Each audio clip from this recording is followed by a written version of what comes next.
Eso estuvo chévere. Chama, era un mango bajito. Dame un segundito y te lo paso al tiro. Esto es Hablemos con acento propio. Distintos acentos, muchas historias. Con Julieta Casó y Viviana Pacheco. ¿Me cachai? Claro que te entiendo. Entonces no hay problema.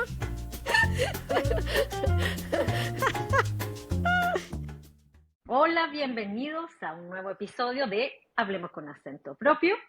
Desde acá, desde Miami, Viviana Pacheco. Y desde Buenos Aires, Julieta Casó. Hola, Juli. ¿Cómo estás? Hola, Vivi. Muy bien, ¿y tú? Bien, como de fin de año, un poquito atareada, un poquito cansada, pero bien. Gracias a Dios. Ahí vamos. Ya Siempre, vamos. siempre a final de año se te hace como más largo, ¿no? Parece que los meses, por lo menos a mí, al menos que cuentes los fines de semana que faltan para que llegue Navidad, para que llegue el 24, que siempre tienes algo que hacer, pero si no se hace larguísimo. Pero aquí me da vamos. nervios. Este año como que me agarró de sorpresa. Fui al supermercado y estaba todo lleno de Navidad y fue como, ¡ah! Bueno, pero ¿de qué vamos a hablar hoy día? ¿De eso Hoy o de vamos a otra hablar cosa? de un tema muy particular, porque vamos a hablar de gastronomía, pero además la gastronomía como una forma de integración y de nosotros los migrantes demostrar nuestra cultura, ¿no? Y lo llamamos paladar migrante, porque además el paladar migrante, los sabores nunca mienten, ¿no? Es decir, si hay algo que no te gusta, se nota, o sea, lo puedes comer, pero se nota. Y si algo que te gusta mucho, también se nota. Entonces ahí no puedes, digamos, inventar ni puedes fingir, es como más sincero, es como más natural, ¿no? Y el tema de la gastronomía es una forma interesante que utilizamos todas las personas, pero en particular los migrantes, para conocer cómo es la cultura donde estamos llegando, para acercarnos a la gente, para entender. Y es que los platos dicen mucho, la sazón dice mucho, ¿no? Y además que nosotros reivindicamos nuestra cultura desde la comida también, ¿no? Es decir, si invitamos a alguien a comer a nuestra casa y queremos homenajearlo, de repente, en mi caso, yo haría una comida venezolana. Me Claro. imagino que tú harías una comida chilena. Y en los días importantes, si tienes que festejar algo que te salió muy bien, tú dices, vamos a darnos el gusto y vamos a comernos una, no sé, una chilenada, diría. Sí, y además tiene que ver con gustos adquiridos también, ¿no? Como el paladar, por ejemplo, no sé, en Chile hay un marisco que se llama el piure. Y nuestra productora puso cara de horror. Pero el piure es un gusto adquirido porque tiene un intenso sabor a yodo. Entonces es algo que uno aprende a comer desde pequeño, no es algo que te vaya a gustar. Se parece a los percebes españoles. Me da la sensación que es de la misma familia. Entonces, claro, también tiene que ver con la educación gastronómica, ¿no? Por ejemplo, el nivel de picante que uno soporta en la comida. Claramente los mexicanos y los peruanos soportan mucho más picante en sus comidas que los chilenos. Y uno iba dosificando también el tipo de picante. Entonces también, en ese sentido, la gastronomía o el paladar migrante, o sea, no es solo que te trae como una imagen poética de pronto de las familias y de las tradiciones, de la forma de cocinar y además que el alimento siempre está relacionado con dar, ¿no? Con dar o quitar amor, las dos cosas. Pero además de eso, eh, de verdad lleva plasmado un aprendizaje bien profundo que viene desde el útero de nuestras madres, que era lo que comían nuestras madres, que eso también de alguna forma empieza, obviamente, muy temprano a formar el paladar. Entonces, de verdad, uno lleva a cuestas los sabores de tu origen y además luego viene a cuestas las historias, las imágenes, que uno se acuerda que si la abuelita cocinaba algo, que si la mamá hacía no sé qué, o el papá hacía no sé cuánto. Y son de esas cosas que uno pide cuando va al país, ¿no? Tal Entonces, como cual, tal cual. tiene una lista Quieres de comer cosas. aquello que te recuerda con tus raíces. Yo me acuerdo que cuando yo era chica nos mandaban unas galletas a Venezuela, que además las comía aquí, me las daba mi abuela, las chocolinas, que aquí las consigues en todos lados, y son unas galletas muy comunes, no es que sea una exquisitez. Y para mí, Vivi, era una cosa, era un manjar, pero además, porque cuando me preguntaban, ¿por qué te gusta tanto? Si son unas simples galletas de chocolate. Y le digo, es que me saben infancia. y en realidad a mí me sabía a infancia y yo repetía cuando me las comía como el mismo ritual que yo hacía de chica, es decir, se mojaba la galletita de a dos en el café y te la tenías que meter y tenía que subir al paladar, era todo como, entonces no era tanto comerme la galleta de chocolate, sino todo lo que significa esa galleta de chocolate. Y además, creo yo que en la misma elaboración de los platos, ¿no? En la cocina repites de alguna manera aquello que sientes que te identifica, ¿no? Quizás lo aprendiste de tu abuela, de tu madre, y entonces vas repitiendo. Hay recetas que se comen, por ejemplo, que son tradicionales de comer el día de Pascua, tienes que comer esto. Aunque no te guste mucho, te dices, tengo que comerlo, ¿no? Entonces yo creo que... Por ejemplo, acá en Miami, el aroma de Navidad es de cerdo, cochinillo que dicen los cubanos o los centroamericanos. Entonces, el aroma que tú percibes en Miami en Navidad no es pavo, es cerdo. Porque la mayoría de la gente, que más bien migración centroamericana, cubana, venezolana, etcétera, están cocinando al cochinillo, Claro, ¿no? claro, claro. A mí también me llama mucho la atención y yo lo he visto, de nuevo, como nosotros fuimos migrantes en Venezuela, ver cómo, y mis padres tenían, sobre todo en el caso culinario, porque mi papá no hacía ni agua hervida, mi mamá tenía muchas amigas migrantes también, no argentinas, cómo ellas fueron adaptando y aprendiendo a hacer la comida venezolana, ¿no? Con un toque especial, ¿no? Pero además había un esfuerzo, es decir, no sé si se llega a ver la diferencia, no es que lo heredaste, que lo tuviste porque, bueno, no te acuerdas cuando aprendiste a hacer, por ejemplo, yo me acuerdo cuando aprendí a hacer arepa, aquí era una intención clara y manifiesta, es decir, yo quiero hacer pabellón criollo, por ejemplo, en el caso de Venezuela, entonces buscabas las recetas, buscabas qué manera hacerlo, y lograr hacerlo era un paso a la integración, porque podías hacer algo que era muy típico del país que te había recibido, pero a la vez si venía gente, es decir, si venía personas a visitarte, tú hacías la típica comida argentina, o hacías, por ejemplo, la empanada o los alfajores de maicena, que eran una excentricidad ya en Venezuela, y eran mis amigos cuando iban me dicen, es que son los auténticos alfajores argentinos. Y era, digamos, era nada más porque sabías que detrás de eso había una argentina que lo estaba haciendo, no creo que hubiese mayor diferencia. Y me parece que la cocina además es un acto de amor, cocinarle a alguien, es un acto de atención, porque vas a tomar en cuenta, si yo voy a tu casa y tú sabes que a mí no me gusta el picante, no le vas a poner picante a la comida, quizás vas a buscar una manera. Entonces, creo yo que el paladar migrante es como una estrategia amorosa de integración y de entender al otro y de mostrarte desde la versión que tú quieras hacer, desde la sazón que tú le quieras dar. Y eso abre un montón de cosas, porque podemos ver, por ejemplo, cuántos restaurantes locales típicos, digamos, comida argentina, comida chilena, comida colombiana, comida peruana, hay en cada ciudad. Bueno, acá yo creo que chilenos no hay muchos, ¿ah? Hay pocos. Y, por ejemplo, que me toca a mí en mi sector se llama Pamelas, que es súper antiguo, parece.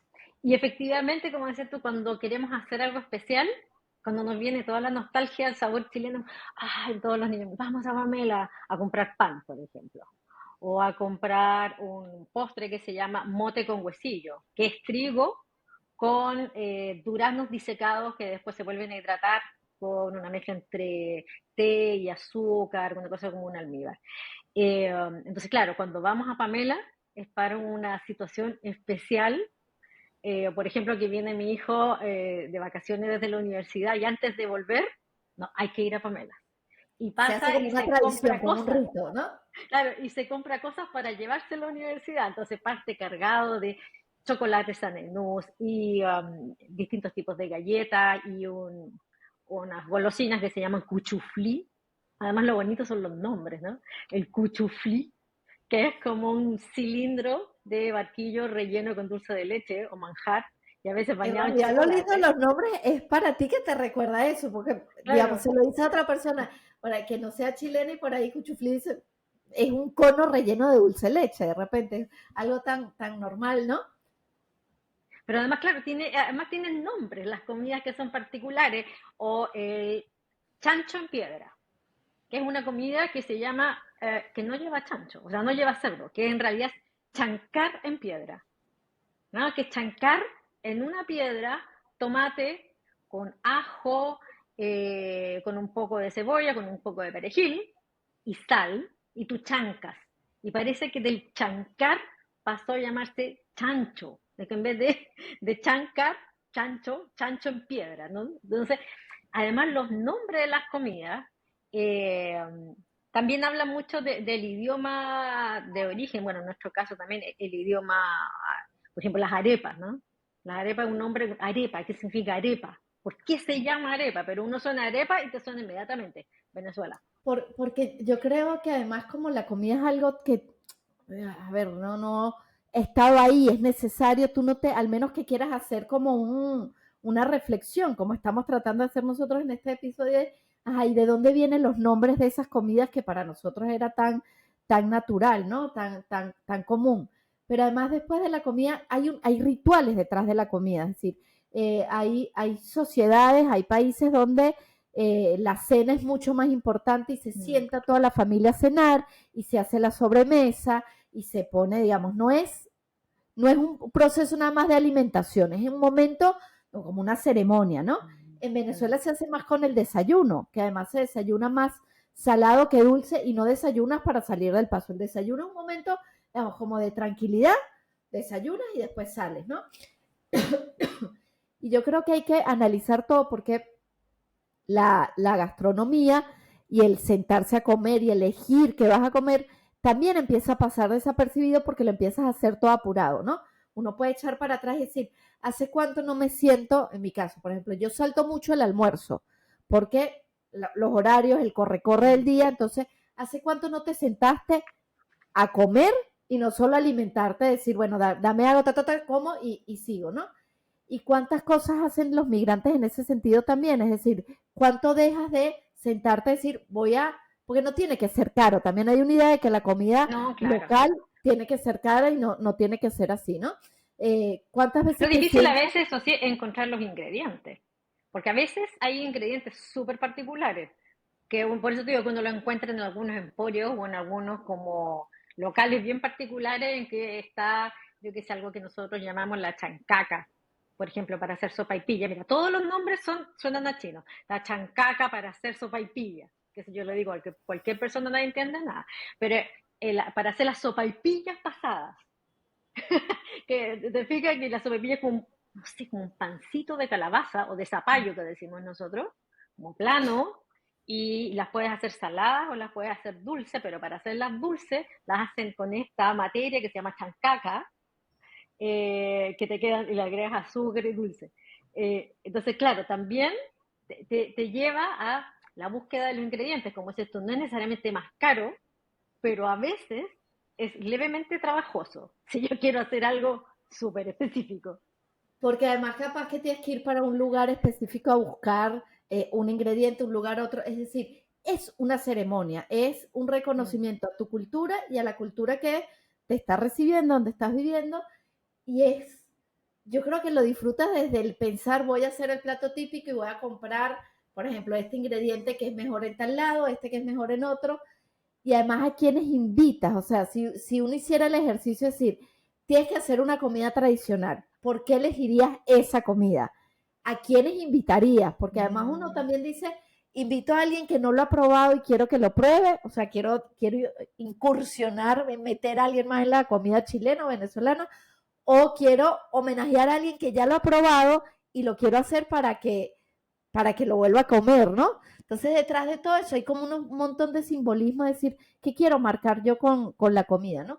Yo estoy convencida, Vivi, que uno paga más por comer algo con nostalgia. Por ejemplo, en la Universidad Central, te juro, en la Universidad Central había unos dulces de guayaba.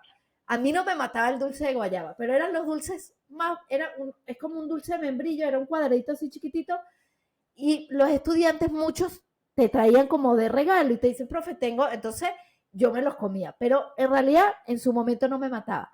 Acá, yo como dulce de guayaba, lo compro en una tienda, me sale carísimo. El dulce de guayaba así chiquitico debe valer lo que vale 2 alfajores, suponte. Y yo los compro, y yo lo que estoy pagando es nostalgia, porque yo me siento y le doy un mordisquito y yo digo, estoy por un segundo por lo menos a nivel de, no sé, las papilas gustativas está en la UCB, ¿no? Entonces te devuelve para eso. Yo me imagino que en todas las historias pasaba eso, digamos, en todos los momentos históricos han pasado eso, porque acá en Argentina, por ejemplo, los domingos se come pasta por la fuerte tradición que hay de los italianos. Y los domingos no se hace asado, el asado se hace el sábado, el domingo se hace pasta. Y me imagino que el 29 los ñoquis son infaltables. Y los ñoquis del 29 que te 29. ponen el billete abajo del plato, pues tiene también un significado. Pero sería lindo preguntarles a nuestra audiencia y que nos comenten y que en nuestras redes y en la opción que te da el Spotify, qué comidas hacen ellos en los países y por qué la hacen, ¿no? Y qué sienten cuando la están haciendo, ¿no? Están repitiendo quizás lo que sentían cuando eran chicos o están queriendo mantener su identidad a través de la comida.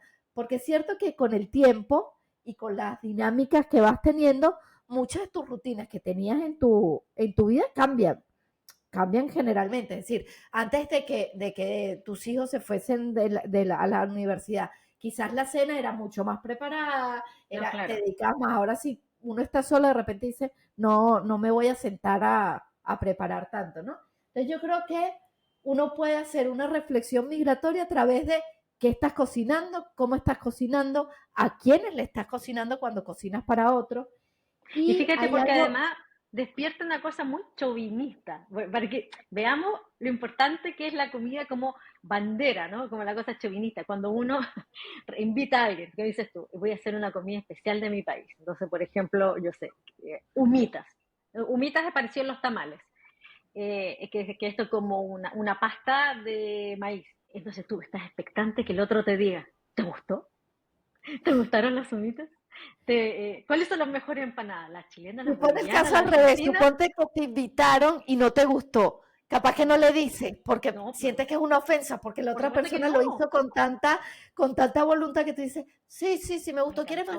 No, estoy lleno. Y cuando sale tú dices, no me gustó, ese plato chileno no me gustó. Pero se pone tan en juego la identidad en la comida, que siempre hay una cosa como eso, expectante de, ¿te gustó? Además, como la idea te lo hice con tanto cariño y yo quería mostrarte cómo se come en Chile o en los países, digamos, cómo es como dicen, el sazón o la mano del que cocina, que trae su cultura, que trae sus aromas, sus sabores, la idea de los ingredientes. Por ejemplo, otra idea chauvinista en Chile, la disputa eterna de cuál es el mejor pisco sour, si es el Perú o el chileno, o quién es el dueño del pisco sour.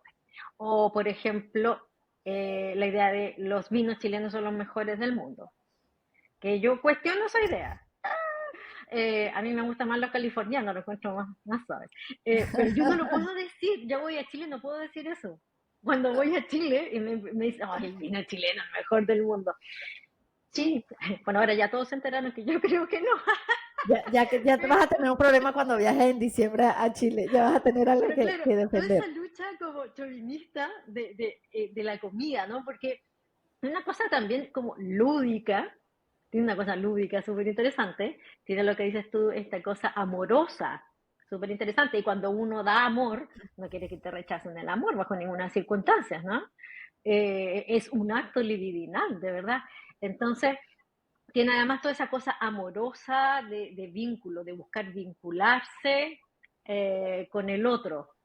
Y a veces también de mezclar, no sé, por ejemplo, acá nos pasa, nosotros adoptamos la forma de hacer los asados más bien americana o gringa, ¿no? Como la lógica del barbecue, que tienen hasta un aroma particular. Aquí en Estados Unidos, cuando pasas cerca de un steakhouse, que es donde cocinan los restaurantes de carne, tienen un aroma súper distinto a como cuando uno va a Buenos Aires a comer carne, o cuando uno pasa incluso por Chile a un restaurante de carne. Tienen un aroma súper distinto. Y también es una forma, como decías tú, ya dando como un paso de integración, cuando uno empieza a mezclar los sabores. Entonces voy a incorporar la manera local de hacer el asado. Voy a incorporar los sabores locales, ¿no? Voy a hacer una mezcla, a ver qué pasa con eso. Que también es una forma de integrarse, de aprender de la comida de donde uno reside. Y demostrar que hay una transformación, Vivi. Mira, hay un cuento muy cómico que en Venezuela había mucha comunidad, en Caracas, creo que toda Venezuela, pero voy a hablar en particular de Caracas, había mucha comunidad china. Y los chinos tenían muchos restaurantes. Y era muy común ir los domingos o pedir comida china, ¿no? Y China, entonces claro. tú pedías tu comida china, ¿no? Pero la comida china en Venezuela tenía una particularidad que nos venimos a dar cuenta cuando todos, digamos, estaba en migración, salimos todos de ahí. Acá hay restaurantes chinos venezolanos que dicen la auténtica comida china venezolana.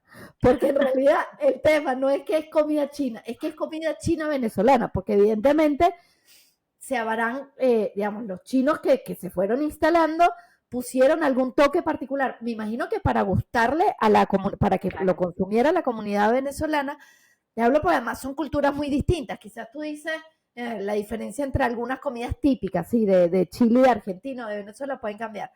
Pero es muy cómico porque los venezolanos compramos en los restaurantes de auténtica, Chino venezolano. que se llama así, te va a mandar la auténtica comida china venezolana, ¿no es? No. Entonces empiezas En Chile le como incorporan, ponte tú, el aguacate, la palta que le decimos nosotros, la forma de llamar, la palta. En Chile, las cadenas alimenticias han incorporado la palta como un ingrediente para los sándwiches, en el desayuno, que no lo hacen en todas partes, porque el aguacate, en México, por ejemplo, más bien bueno, de hecho, el aguacate es una fruta. sí. Pero en Chile utilizamos la palta para el pan, para el desayuno, para la ensalada, para todo. Y claro, cuando llegan las cadenas de comida, al rato se dan cuenta que para gustar al paladar chileno, tienen que incorporar la palta necesariamente. Cuando yo estuve en México, vi un restaurante que decía la palabra anterior no era auténtica, la tengo que buscar, pero era la arepa picante, la original arepa picante, una cosa así, y mostraba un poco eso que hablamos, ¿no? De la integración. Porque además la comida, si pensamos, por ejemplo, no la comida que hacemos en casa, si vamos a montar un restaurante de comida, yo pensaría, si yo monto un restaurante de comida venezolana, ¿a qué público le quiero llegar? ¿Al Mm, venezolano o al argentino? En realidad tú mm, dices, yo voy a tener unos venezolanos que van a comer nostalgia, pero tengo un grupo de argentinos que van a decir, mira, a mí me gusta la comida venezolana y quiero ir a mm. comer tal y tal cosa que no haría en mi casa, ¿no? Como pasa, por ejemplo, mucho en muchos lados que la comida peruana, que tiene fama de Claro. ser una comida muy rica, muy elaborada, y entonces tú vas a un lugar a comer comida peruana, ¿no? Y uno se pregunta, por ejemplo, en mi casa siempre se hizo tortilla española, y yo digo, la tortilla española de fuera de España sabrá distinto a la tortilla española, la auténtica tortilla española Sabe en, en- distinto, en sabe España. distinto. Y lo vas viendo. Yo me imagino Mm. que cuando yo vuelva a Venezuela de vacaciones, ¿sabes qué? Me imagino comiéndome una arepa en Venezuela. Y yo digo, debe saber distinto, porque es como, no debe saber igual a las que me comía antes, que era lo normal. Debe saber como, yo me la estoy comiendo aquí en mi país, ¿vale? Debe saber distinto. Como Mm. quizás nosotros nos pasaba con el dulce de leche. Para nosotros el dulce de leche era, y aquí a todo le ponen dulce de leche, y llega un momento que digo, no quiero nada con No dulce quiero de más. leche. Hay cosas muy marcadas. El mate, por ejemplo. El mate es un Mm, sabor muy fuerte y yo creo que mm. si no lo pruebas de chiquito es casi imposible que te guste porque es espantoso. Eh, pero el mate es En como, este momento ningún argentino nos va a seguir. claro, Hemos perdido a todo el público argentino, uruguayo, chileno, paraguayo.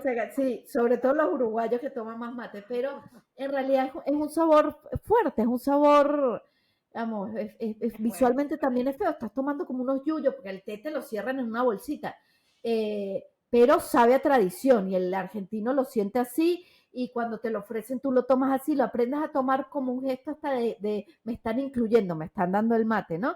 En Venezuela es con el café, por ejemplo, entonces para todos lados te invitan a tomar un café, puede ser con el vino.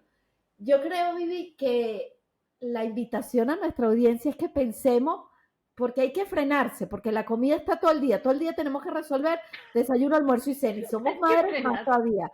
Pensemos de nuevo, ¿qué estamos transmitiendo con nuestra forma de cocinar, con nuestros platos típicos?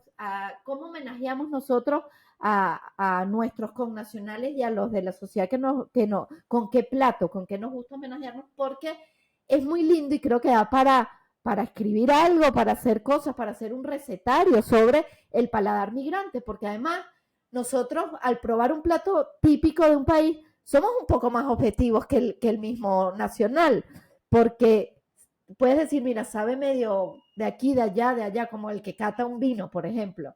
Tiene, porque eres más objetivo, no estás buscando una nostalgia ni que sea rico porque sabe a tu país. Así que no sé qué opinas tú, creo que se abre como un debate interesante para retomarlo más adelante, quizá un nuevo episodio que sea Paladar Migrante 2 y que contemos qué hacemos nosotros con la comida, qué comen nuestros hijos que están criados en dos países, ¿no? Pues yo me imagino que los tuyos, los míos comen muy argentino también, que No, empiezan los el... míos no tanto, no, ¿No? todavía no comen, o sea, no comen argentino, no, pero no comen tan, tan como americano, tan gringo, ¿no? Como que igual en la casa mantenemos la cosa de cocinar. Por ejemplo, cuando voy al supermercado, las niñas de la caja siempre me preguntan si tengo mucha familia. Entonces yo le digo, no, ya esta es para la semana. Mira, pero usted cocina. Sí, en mi casa se cocina. No, como que no compro comida. Entonces le llama Ah, mucho claro, la no compras atención de comida que hecha. cocino. Claro, cocino. Entonces se lleva lechuga, se lleva tomate, compro carne. Entonces, dice, "Pero tiene una familia muy grande. No, que nosotros cocinamos y cocino para todas las cenas y para el fin de semana, pero se cocina. Y eso le llama la atención, que no lleve comida hecha. Ahora, claro, sí hemos adoptado a poco esa cosa como pedir comida hecha los fines de semana, los viernes en la noche, por ejemplo, ¿no? Como la irresistible pizza, ¿no? O las irresistibles alitas de pollo, o las costillitas, cosas como ese tipo de Acá las comida. empanadas. Las empanadas se vuelven un mal mm, necesario. Si no te da tiempo, nunca te va a quedar mal una empanada. Nunca va a fallar. Entonces, y te la venden por docena y te tienes opciones de todo claro, lo que quieras. claro. Entonces, comes muchas empanadas. Bueno, en mi casa se Yo, adoptaron los pequeños, porque cuando era chiquitita mi hija era muy amiga de la hija de una venezolana, que también fuimos amigas allá en Chile, y entonces, claro, ella iba mucho a su casa y siempre había pequeños, amaba a los pequeños. Y en Chile no teníamos mucha posibilidad de conseguir pequeños, pero acá hay en todas partes pequeños. Entonces en mi refrigerador, en mi nevera, siempre hay pequeños. Y siempre se acuerdan de Venezuela. porque el Fue como pequeño que un también, el viaje pequeño hay que largo. hacerlo. Sí, el pequeño hay que hacer, es como el helado, es universal, nunca te va a quedar mal. Sí, Eh, pero de nuevo, hay muchas cosas también, porque no solo comemos o hacemos referencia a las comidas de nuestro país de origen y del país que nos recibe. Hay otro montón de comidas que también comes, mexicano, por ejemplo, es muy rico ir a comer a un restaurante mexicano o a un restaurante italiano, vas como probando y es una manera de conocer nuevas culturas a través de ver qué comen, cómo lo presentan, cómo... Después hay cosas que se hicieron más universal, la pizza, el sushi, qué sé yo. En Argentina uno se pregunta, tú preguntas, ¿cuál es el plato nacional? Y te dicen la milanesa, porque siempre se claro. come milanesa, pero porque hay como una tradición, el sándwich de milanesa, la milanesa se puede comer fría, caliente, recién hecha, pero creo que es interesante porque nos permite ver la variedad que hay de culturas en cada uno de los países, más allá que sea la tuya y la que te recibe, ¿no? Es un Mm. poquito de todos, lo podemos conseguir en distintos platos. Así que, Claro, porque además si ves que en el fondo son ingredientes similares, es que ahí está lo interesante, mira, tú dices justo yo creo en el punto. Lo interesante, para muchas cosas son ingredientes similares. Lo que hace que sea un plato distinto es la manera de de cocina, preparar esos mismos ingredientes.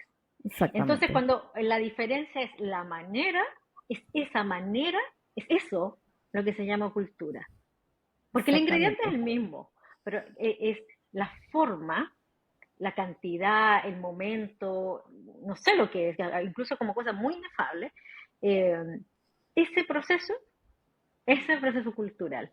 Y eso es lo que uno lleva de un lado a otro. Y por eso tú dices que es tan importante el proceso de pensar en esto, ¿no? De qué comida haría para agasajar a otro. ¿Por qué esa comida? ¿Cómo la prepararía? ¿Quién sería ese otro al que yo le estoy mostrando mi cultura y al que le voy a dedicar todo el tiempo posible para reproducir el proceso de Claro. producción de alimentos que he aprendido? Y que además, como es un proceso aprendido, es histórico, porque yo lo vi, porque me lo enseñaron, porque estaba en un libro de mi abuelita, es un proceso de aprendizaje. Y esa Porque es lo la voy a belleza del enseñar. tema. Y Y lo se lo voy a voy a enseñar enseñar a también. otro. Me encanta. Creo, bueno, llegando al final de este episodio, Vivi, creo que hay que invitar, porque me parece que deberíamos ir armando aquí como un recetario con nuestra audiencia de qué cocinas tú y por qué lo cocinas, que nos los compartan por nuestro Instagram, que es con acento propio, o a nuestros Instagram particulares. El mío es Julieta Casó 07 y el de Vivi. Pacheco a Vivi. Y podamos hacer una comunidad de cocineras migrantes, a ver qué estamos haciendo y cómo nos vamos integrando desde este lugar. ¿Qué te parece? Me parece una muy buena invitación. Y la otra invitación, recuerden, este podcast sale semanalmente, pueden escuchar los distintos episodios, después se lo pueden repetir, compártanlo con todas las personas que ustedes crean puedan entretenerse con esto. Nuestra idea con este podcast es compartir y acompañar en el proceso migratorio, pues mostrando las cosas bonitas y las cosas que son difíciles, porque aunque no lo crean, la vida no es como la muestra Instagram. La vida es mucho más compleja que eso y nosotras queremos acompañarlos en eso, en los momentos buenos y en los momentos malos también. Así que Sobre todo muchísimas gracias. acompañarlos. Sí, Gracias, muchísimas Vivi. gracias. Gracias a toda nuestra audiencia. Y nos vemos en el próximo episodio. Así es. Chao. Chao. Esto fue Hablemos con acento propio. Distintos acentos, muchas historias. Si te gustó este podcast, recuerda seguirnos y suscribirte.